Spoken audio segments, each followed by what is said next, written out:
بسم اللہ الرحمن الرحیم۔ امام مجتبی علیہ السلام کی مناسبت سے ہدیہ تہنیت و تبریک پیش کرتا ہوں خدمت خاندان رسالت معاذ صلی اللہ علیہ وآلہ وسلم میں، اور بالخصوص امام زمانہ علیہ السلام کی بارگاہ میں۔ کے بعد آپ تمام مومنین کی خدمت میں آج کی شب کی مبارکباد کہ پروردگار عالم آج کی شب کی برکت سے، کریم اہل بیت کے ذات مقدس کے وسیلے سے ہر مومن اور مومنہ کے رزق میں برکتیں عطا فرمائے۔ صلوات پڑھ لیں محمد و آل محمد۔ بدر کامل ہو گیا، چاند تو ہمیشہ نکلا کرتا ہے، چاند تو ہمیشہ شکل ہلال سے نکل کر شکل قمر تک کا سفر مکمل کرتا ہے، لیکن کیا خوبصورت انداز ہے کہ پروردگار نے ماہ شعبان المعظم میں 15ویں شب میں اگر اپنی 12ویں حجت کا عنوان قائم کیا تو ماہ مبارک رمضان، اتنا عمدہ ترین شب کا ایک تعلق، اس میں کوئی شک نہیں کہ جتنی خوشی 3 شعبان کو سرکار سید الشہداء کی آمد پر منائی جاتی ہے، اس سے زیادہ خوشی کہ آج کی خوشی حسین کی خوشی ہے، کہ حسین کے آقا اور مولا کی آمد کی شب ہے۔ کیا کہنا اس آنے والے کا، یوں کہیے کہ پروردگار نے سارا حسن اتارا ہی آل محمد کے گھر میں تھا۔ حسن اگر سمٹ جائے تو حسن بنتا ہے، بکھر جائے تو حسین۔ صلوات پڑھے محمد۔ امام علیہ السلام کی شخصیت کے بارے میں لب کشائی کرنے کی جسارت حاصل کر رہا ہوں، خدا مجھے کریم اہل بیت کے صدقے میں معرفت حسن مجتبی کے 2-4 قطرات عنایت فرما دی۔ سورہ مبارکہ الکوثر ہے، اور اس سے کون واقف نہیں، کوثر سے واقف نہیں، وہ لگتا ہے کہ رب دو جہاں سے واقف نہیں، اس لیے کہ اسے اندازہ ہی نہیں کہ خدا کے کرم کی انتہا کو کوثر کے، کرم کی ابتدا سب جانتے ہیں، کرم کی انتہا کون بتائے؟ اس میں کیا شک و شبہ ہے کہ سورہ مبارکہ کوثر قرآن مجید کا ترتیب شمار قرآن کے اعتبار سے اس کا نمبر 108 ہے، اور ترتیب نزول کے اعتبار سے 2 روایتیں الگ الگ، شاید ایک مناسبت کے اعتبار سے کہہ لیجئے کہ 15واں سورہ ہے قرآن مجید کا سورہ کوثر نزول کے اعتبار سے، اور شاید 15 ہی ماہ رمضان کی رات آ گئی، یا ایک قول سورہ عادیات کے بعد نازل ہوا اور سورہ تکاثر سے پہلے نازل ہوا۔ سورہ کوثر مکہ المکرمہ میں نازل ہوا، مشہور قول یہی ہے، گرچہ اکرمہ اور ابن زحاق نے اس کے خلاف بات کہی ہے کہ یہ مدینہ منورہ میں نازل ہوا۔ میں کہتا ہوں مکے میں نازل ہوا ہو کہ مدینہ میں نازل ہوا ہو، بس بات تو اتنی ہے قلب مصطفیٰ پہ نازل ہوا۔ سورہ مبارکہ کوثر ہے مکہ المکرمہ سے، اور یقیناً اللہ کے رسول کا امتحان عام امت کے امتحان سے مختلف ہوا کرتا، امت کا امتحان امتی کی حیثیت میں تھا، پیغمبر کا امتحان پیغمبر کی حیثیت میں تھا۔ خدا صاحب اولاد کرے، قاسم جیسا بیٹا عطا کرے، اور پھر قاسم جیسے بیٹے کا انتقال بچپن میں ہو جائے، خدا بیٹا عطا کرے عبداللہ کے نام سے جسے طاہر بھی کہا گیا، اور پھر اس کا انتقال بھی بچپن میں ہو جائے۔ اور آپ سمجھ سکتے ہیں کہ انسان کی اگر پہلی اولاد کا انتقال ہو جائے اور وہ بھی بیٹا ہو تو انسان کتنا زیادہ ڈسٹرب ہو سکتا ہے ان معاملات میں کہ جن میں اولاد کی محبت برحال انسان کو پریشان کرتی، اور یہ تو قرآن کی واضح آیت کہ انما اموالکم و اولادکم فتنہ، کہ تمہارا مال بھی اور تمہاری اولاد بھی تمہارے لیے آزمائش کا ذریعہ ہے۔ تو اللہ کے حبیب سے اللہ نے کیا امتحان لیا کہ ایک بیٹا دیا واپس لے لیا، قاسم دیا واپس لے لیا، مگر ابو القاسم بنا کے چھوڑ دیا، طاہر دیا دے کے واپس لے لیا، مگر ابو طاہر بنا کے چھوڑ دیا۔ تو طاہر کے باپ کو محمد کہتے ہیں، قاسم کے باپ کو محمد کہتے ہیں۔ اب اگر کوئی سمجھتا ہے کہ اس میں بچے کمزور پیدا ہوئے ہوں گے اس لیے انتقال ہو گیا ہوگا، صحیح فیڈ نہ ملی ہوگی اس لیے انتقال ہو گیا ہوگا، نزلہ زکام زیادہ ہو گیا ہوگا، توجہ نہ کی ہوگی اس لیے انتقال ہو گیا ہوگا، لا حول ولا قوت الا باللہ۔ یہ خدا کے اندازے ہیں، خدا کی حکمتیں ہیں، وہ کچھ دیتا ہے کچھ لیتا ہے پھر بہت کچھ دیتا ہے۔ اب انسان اگر منزل صبر پر رہے تو انسان کو خدا بہت کچھ دیتا ہے۔ اس لیے پیغمبر ختم یہ مرتبہ صلی اللہ علیہ وآلہ پورا واقعہ بیان نہیں کرنے والا، خالی ایک لفظ تک آپ کو پہنچانا ہے کہ اللہ کے رسول کی شان مقدس کی توہین کرتے ہوئے آس بن وائل نے پیغمبر کو ابتر کہہ دیا تھا، یہ آپ کے علم میں ہے۔ اور ابتر براہ راست نہیں کہا تھا، سامنے منہ در منہ نہیں کہا تھا، بلکہ مسجد حرام کے دروازے پر پیغمبر سے یہ بات کر رہا تھا، پیغمبر اندر آ رہے تھے، یہ باہر جا رہا تھا، یا اس طرح اس کے بالعکس۔ اور جب بعد میں کسی سردار مکہ نے اس سے پوچھا کہ تو دروازے پر کس سے بات کر رہا تھا، تو اس نے اس سردار مکہ سے کہا تھا کہ میں ابتر سے بات کر رہا تھا۔ یعنی پیغمبر کے سامنے یہ جملہ آپ کے دو بدو استعمال نہیں ہوا، بلکہ پیغمبر کو اذیت پہنچانے کے لیے یہ جملہ مشہور کیا گیا کہ آپ ابتر ہیں۔ ابتر کا مطلب خدا نہ خواستہ کلمہ فحش نہیں ہے، کلمہ سب و شتم نہیں ہے، یہ کلمہ بددعا کی طرح سے کہہ دیجئے، یا یوں سمجھیے کہ جس کی نسل منقطع ہو جائے، جس کی دم بریدہ ہو، یعنی ختم ہو جائے آگے بڑھنے کا حوالہ، عرب اپنی زبان میں اس کو ابتر کہتے تھے۔ تو اس لیے پیغمبر کو کہ آپ کے دونوں بیٹے ہی انتقال کر چکے، تو اب بیٹوں کے انتقال کرنے کے بعد عجیب کافر تھے جو خدا یہ دو بیٹے دے سکتا ہے، تو کیا وہ خدا اور بیٹے اور بیٹیاں اپنے حبیب کو نہیں دے سکتا تھا؟ ابتر کہہ رہے تھے پیغمبر۔ اور یہ خدا کا مزاج عجیب ہے، اگر کوئی خدا کو کچھ کہے تو پیغمبر جواب دیتے ہیں، اور اگر کوئی پیغمبر کو کچھ کہے تو خدا جواب دیتا ہے۔ بس اب جس کو پیغمبر سے دشمنی مول لینا ہو تو سمجھ لے کہ پیغمبر تو جواب نہیں دیں گے، خدا جواب۔ خدا نے کیا جواب دیا؟ سرزمین مقدس مینا پر اللہ کے حبیب پر سورہ کوثر، سب سے مختصر ترین سورہ پورے قرآن مجید کا، سب سے مختصر ترین سورہ سورہ کوثر، جو بسم اللہ الرحمن الرحیم کے علاوہ 3 آیتوں پر مشتمل ہے۔ اس سے چھوٹا اور کوئی سورہ خدا نے رکھا ہی نہیں، یعنی ایک خبر دینے کے لیے پورا سورہ بنا دیا، ورنہ عام طور پر سورے مختلف عناوین کو لیے ہوئے ہوتے ہیں، ایک عنوان نہیں اس کے اندر ہوتا ہے، مگر یہ سورہ عجیب ہے، شروع ہوتا محمد سے ہے، ختم ہوتا محمد پر ہے، شروع ہوتا تولنا سے ہے، ختم ہوتا تبرہ پر۔ ان شانیہ کا صلوات پڑھے محمد والے۔ خدا نے اپنے حبیب کو جو کچھ عطا کیا، کوثر کا مطلب صیغہ مبالغہ ہے فوعل کے وزن پر، تو خیر کثیر، بہت زیادہ بھلائی، امت کے کثرت کے معنی میں امت کے علماء کی کثرت، دولت کی کثرت، اولاد کی کثرت، جنت کی نہر کا نام کوثر، اور اس میں کوئی شک نہیں جس کا جہاں تک معرفت کی پرواز ممکن تھی اس نے کوثر کو وہیں تک سمجھا۔ کسی نے دولت کو سمجھا کوثر، کسی نے جنت کی نہر کو سمجھا کوثر۔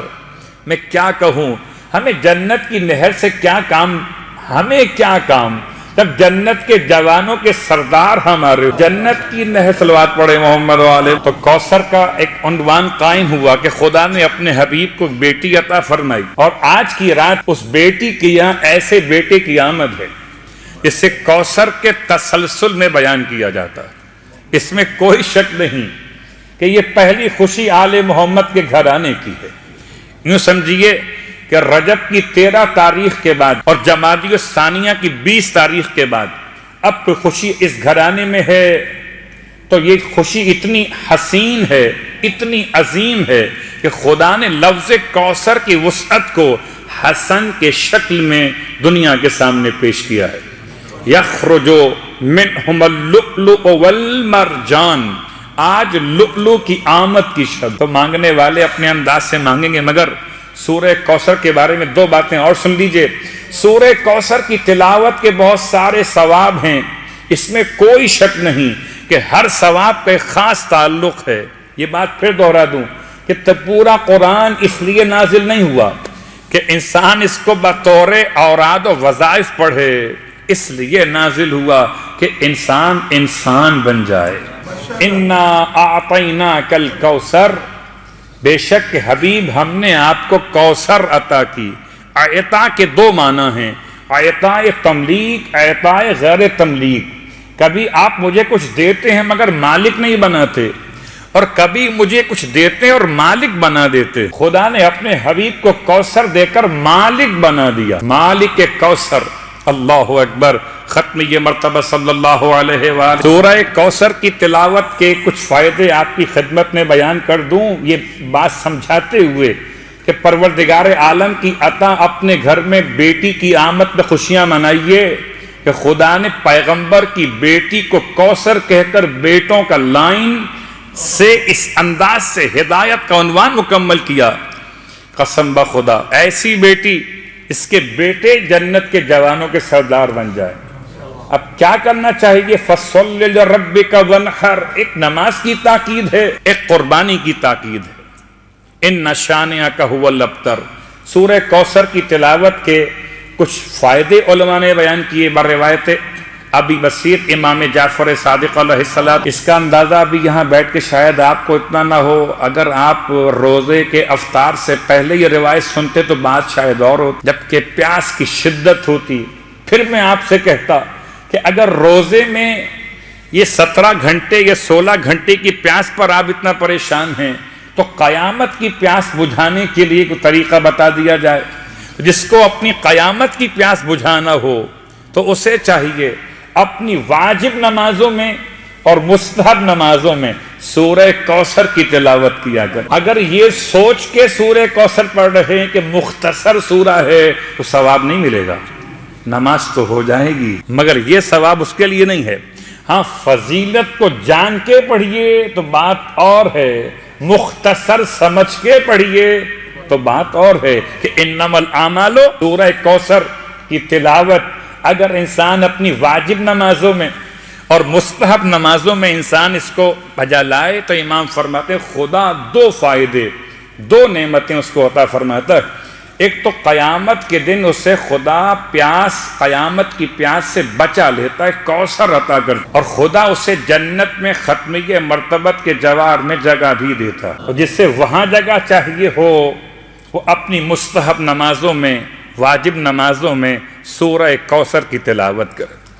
کبھی کبھی انسان پوچھتا ہے مولانا اس کے علاوہ بھی اور سورہ کوثر کے فضائل موجود ہیں۔ اگر بطور علاج انسان چاہتا ہے کہ چہرے پر کبھی ہو سکتا ہے کچھ ایسی کیفیات واقع ہو جائیں، نشان واقع ہو جائیں اور چہرہ انسان کا کچھ بدنما سا ہو رہا ہو تو قرآن مجید کا ہر سورہ معتبر ہے اپنے مقام پر پڑھنے کے لیے، لیکن سورہ کوثر اگر انسان اس سورے کو تلاوت کرے 14 مرتبہ اور 14 مرتبہ پانی پر دم کر کے اس سے چہرے کو دھو لے تو اس کا چہرہ خدا کی طرف سے روشن تر ہو جائے گا۔ یہ کبھی کبھار اس طرح کی چیزیں بیان کرتے ہوئے ذرا سوچنا پڑتا ہے کہ اگر کوئی مومن کسی کریم وغیرہ کاروبار کر رہا ہو تو مشکل پیش نہ آئے، صلوات پڑھے محمد و آل محمد۔ سورہ کوثر کی تلاوت اگر کوئی انسان چاہتا ہو کہ اس کو خدا صاحب اولاد کر دے، اولاد نہیں ہو رہی، تو سورہ کوثر روزانہ 500 مرتبہ پڑھے، سورہ کوثر کی 5 تسبیحات پڑھے، 500 مرتبہ پڑھے تو خدا اس کو نعمت اولاد سے فیضیاب کر دیتا ہے۔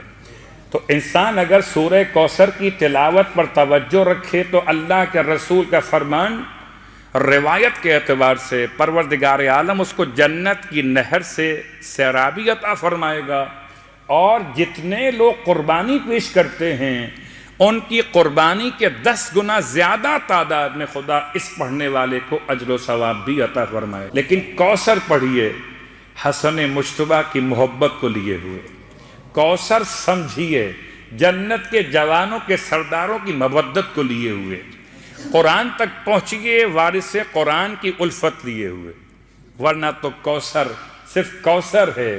یہ کوثر خیر کثیر ہو جائے اگر حسن کا دامن انسان کے ہاتھ میں آ جائے۔ خدا نے کیا تعبیر دی ہے کوثر کی کہ جناب سیدہ فاطمہ الزہرا سلام اللہ، اتنی بڑی خوشی، شہزادی کونین کے آنگن میں آپ کے آغوش میں آنے والے شہزادے کا عنوان، اور اس میں کوئی شک نہیں کہ آپ نے ہزارہا مرتبہ سنا کہ نام کیسے رکھا گیا، کیا ترجمہ کیا گیا، کیا شبر و شبیر کی بات، کیا موسیٰ کے بھائی ہارون کی بات، اور کیا ختمیہ مرتبت کے عنوان سے نام رکھے جانے کے اختیار کی بات۔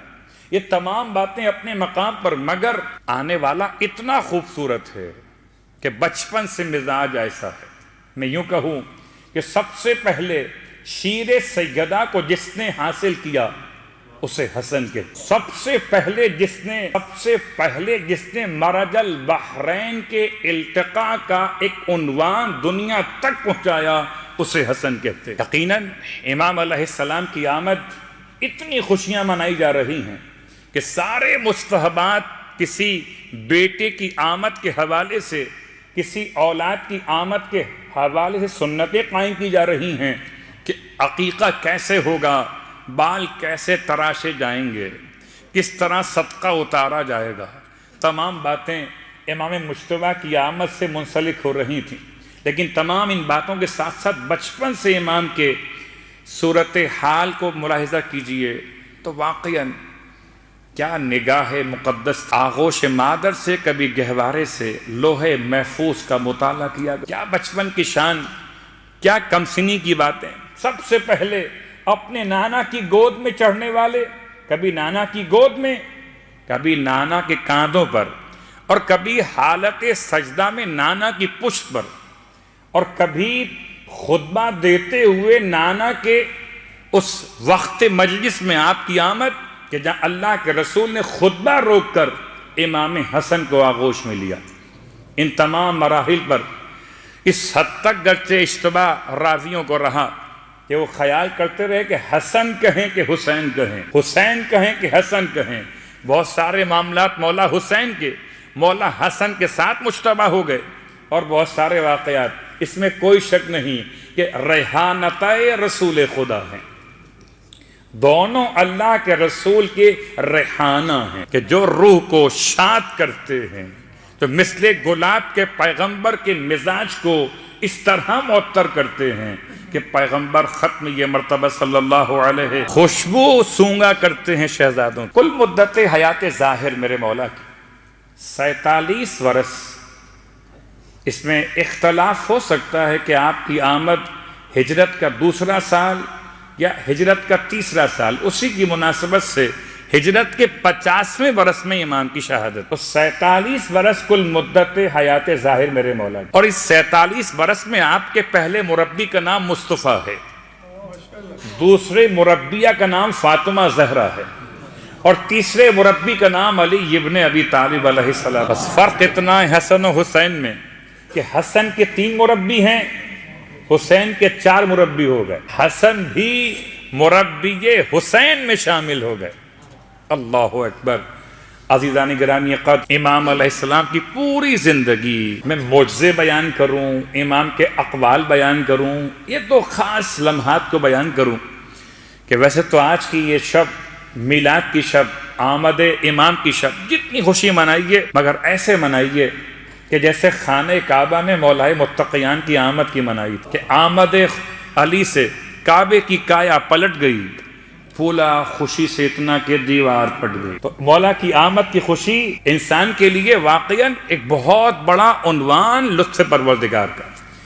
تو 47 برس کی کل مدت حیات ظاہر میں شاید ایسا محسوس ہونے لگا کربلا کے واقعات کے بعد جیسے مولا حسن علیہ السلام کی قربانیاں کچھ کم محسوس ہونے لگیں سرکار سید الشہداء کی قربانی کے مقابلے، جبکہ اس میں کوئی شک نہیں کہ اگر کربلا کے لیے زمینہ کربلا حسن استوار نہ کرتے تو حسین کربلا منعقد نہیں کر سکتے۔ سارے مقدمات، وہ سارے ابتدائی مراحل، وہ زمینہ سازی کربلا کی، وہ حاکم شام سے منافقت کا لبادہ امام حسن مجتبیٰ نے اتار کے پھینکا۔ امام کی شخصیت پر ایک الزام تو یہ کہ صلح کے اعتبار سے، ایک الزام کثرت ازدواج۔ ان 2 باتوں پر آج ہم گفتگو کریں گے۔ اس سے پہلے امام معصوم کی ایک حدیث صلوات پڑھیں محمد، 2 حدیثیں، ایک علم کے اعتبار سے اور ایک عمل کے اعتبار سے۔ تو آئیے پہلے عمل کے اعتبار سے امام علیہ السلام کی حدیث۔ یہ بات یاد رہے کہ ہمارے لیے تو ہر ایک امام کے بعد ایک امام ایسے ہی مربوط اور منسلک ہے دوسرے امام سے کہ کسی ایک امام کے بارے میں انسان کا عقیدہ کمزور ہو جائے تو باقی ائمہ کی محبت بھی کمزور ہو جاتی۔ تو تو جیسے ہمارے لیے مولا حسین ویسے مولا حسن مجتبیٰ، بلکہ میں یوں کہوں کہ مولا حسین 10 سال تک مولا حسن کی امامت کے سامنے سر جھکائے رہے. تو حسین کے امام کو بھی حسن کہتے ہیں. اگر کسی حسینی کو کوئی ذہن میں سوال بھی ہو نکال دے. سرکار سید الشہداء نے اپنے بھائی سرکار امام مجتبیٰ علیہ السلام کی اطاعت کی 10 سال تک، من حیث امام بھی، من حیث برادر بزرگ بھی. اب آئیے امام علیہ السلام کے بہت سارے سیرت کے واقعات میں سے امام بہت خاص زہد، خاص انداز عبادت لیے ہوئے تھے. جب کبھی قبر کا تذکرہ امام کے سامنے کیا جاتا امام بہت روتے. جب کبھی امام علیہ السلام کے سامنے قیامت کا تذکرہ کیا جاتا امام بہت گریہ فرماتے. جب کبھی امام علیہ السلام کے سامنے موت کے بعد روز قیامت کی مشکلات کا تذکرہ کیا جاتا، بالکل جیسے آپ کے جد امجد کہ سورہ ہود کی تلاوت کے موقع پہ آپ فرماتے تھے مجھے سورہ ہود کی تلاوت نے بوڑھا کر دیا. امام معصوم بہت روتے تھے. تو آپ کی سیرت کا ایک پہلو کہ انسان مومن کو ہمیشہ ایسا نہیں ہونا چاہیے کہ مسکراتا ہی رہے، کبھی موت کو اور قبر کو یاد نہ کر. آج کی محفل کا ایک پیغام کہ مجھے اور آپ کو سیرت امام پر عمل کرتے ہوئے اپنے قبر کے اعتبار سے، اپنی موت کے اعتبار سے اور اپنی قیامت کے مسائل کے اعتبار سے انسان کی آنکھوں سے آنسو بہنے. امام کی سیرت کا ایک اور پہلو، جب امام مسجد کے دروازے پر تشریف لاتے تھے تو کس طرح خدا کی بارگاہ سے اتصال اور ارتباط سمجھاتے تھے. فرماتے تھے دروازے مسجد پہ کھڑے ہو کر الہی ضیفک ببابک، الہی تیرا مہمان تیرے دروازے پر، تیرا مہمان تیرے دروازے پر. اب یاد رکھیے لفظ مہمان پر گرچہ آپ اس سے پہلے سماعت کر چکے، استقبال ماہ رمضان کے عنوان میں ایک جملہ کافی ہے، خدا کا مہمان، مہینہ خدا کا، خدا کا مہمان، گھر خدا کا. الہی ضیفک ببابک، اے خدایا تیرا مہمان تیرے دروازے پر کھڑا ہے. اور تو کون ہے؟ انت محسن، تو احسان کرنے والا ہے، تو نیکی کرنے والا ہے. وَأَنَا مُسِیء، اور میں تیرا عبد حقیر پر تقصیر ہوں. الہی اے میرے پروردگار تو مجھ پر رحم فرما، اس لیے کہ آتاک المسیء، تیرے پاس پہنچا ہے تیرا بندہ حقیر. پروردگار اب تو اپنی بارگاہ سے اس کے تمام معاملات کی پردہ پوشی فرما دے. یا وہ جملہ جو آپ تلاوت کرتے ہیں کہ اللہم انی اسألک من فضلک، مسجد سے جاتے ہوئے اور مسجد میں آتے ہوئے اللہم افتح لی ابواب رحمتک، پروردگار میرے لیے اپنی رحمت کے دروازے کھول دے. یہ سیرت اور سنت امام حسن مجتبیٰ علیہ السلام.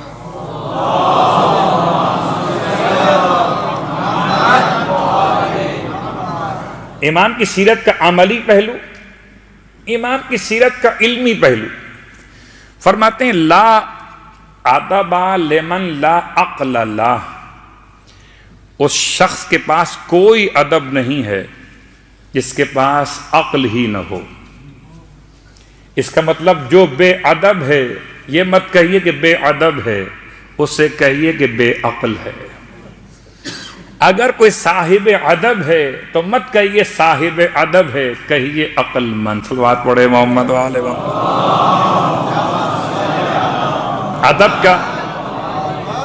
ادب کا اور عقل سے ارتباط کیا ہے؟ جس کے پاس عقل ہے، عقل کا ثبوت کیسے ہوگا؟ عقل کہاں ہوتی ہے؟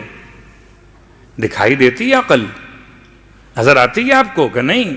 کہ اس کی پہچان کیا ہے؟ کہ پوچھئے اس شخصیت سے جس کے بارے میں خود اللہ کے حبیب نے ارشاد فرمایا تھا کہ لو کان العقل رجلا لکان الحسن، اگر عقل مجسم ہو کر کسی شخص کی شکل میں سامنے آ سکتی ہوتی تو وہ حسن ہوتے.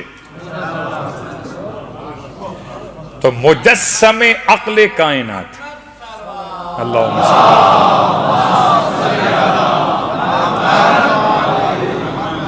جو مجسم عقل ہیں اللہ کے رسول کی نگاہوں میں، ان کے الفاظ ہیں کہ اگر پہچاننا ہو کہ کون کون صاحب عقل ہیں تو پہچانیے کون کون صاحب ادب ہیں۔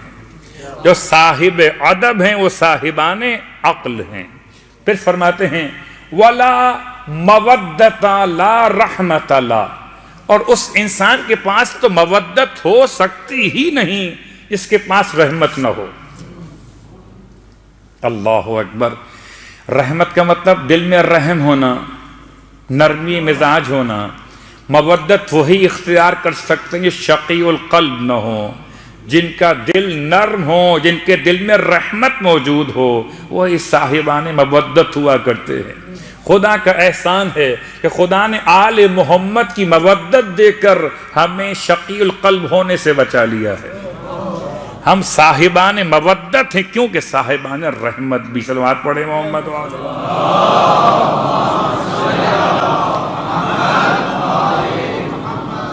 تیسری بات کہ جو امام ارشاد فرما رہے ہیں کہ انسان اگر مودت نہیں رکھتا اس کا مطلب اس کے پاس رحمت نہیں ہے۔ انسان کے پاس اگر ادب نہیں سے مطلب اس کے پاس عقل نہیں ہے۔ اور انسان کس طرح تمام انسانوں کے ساتھ معاشرہ، اختلاط، رہائش اختیار کرے۔ ارشاد فرماتے ہیں جس کے پاس دین نہ ہو، لمن لا دین لہ لا حیا لہ، جس کے پاس دین نہیں اس کے پاس حیا موجود نہیں ہے۔ حیا ہے تو دین ہے، اور اگر حیا نہیں تو دین موجود نہیں۔ البتہ تمام انسانوں کے ساتھ اچھے انداز سے معاشرتی زندگی اختیار کرنا یہ عقل کا ثبوت ہے۔ جناب سیدہ فاطمہ الزہرا سلام اللہ، کبھی کبھی ہم سوچتے ہیں کہ تمام انسانوں سے اچھا سلوک کریں، مومن سے بھی اچھا سلوک کریں، اور جو غیر مومن ہے اس سے بھی اچھا سلوک کریں۔ تو شہزادی ارشاد فرماتی ہیں اگر کوئی مومن کے لیے اپنے چہرے کو خوشرو بنا لیتا ہے، خوش روی اختیار کرتا ہے، تو مومن کی مومن کے ساتھ خوش روی اس کے لیے موجب جنت ہوا کرتی ہے۔ اور اگر کوئی مومن کسی مخالف کے سامنے خوش روی اختیار کرے تو اس کی یہ خوش روی اس کو آتش جہنم سے بچا لیتی ہے۔ تو دونوں صورتوں میں فائدہ مومن کا ہے۔ مومن سے ملتے ہوئے مسکرا کے ملے تو مسکرانے والے پر جنت واجب، مومن مخالف سے مسکرا کر ملے تو مومن پہ جہنم حرام۔ صلوات پڑھے محمد وعلیہ۔ ہر دو صورت فائدہ مومن کیا خوش روی کے اندر ہے۔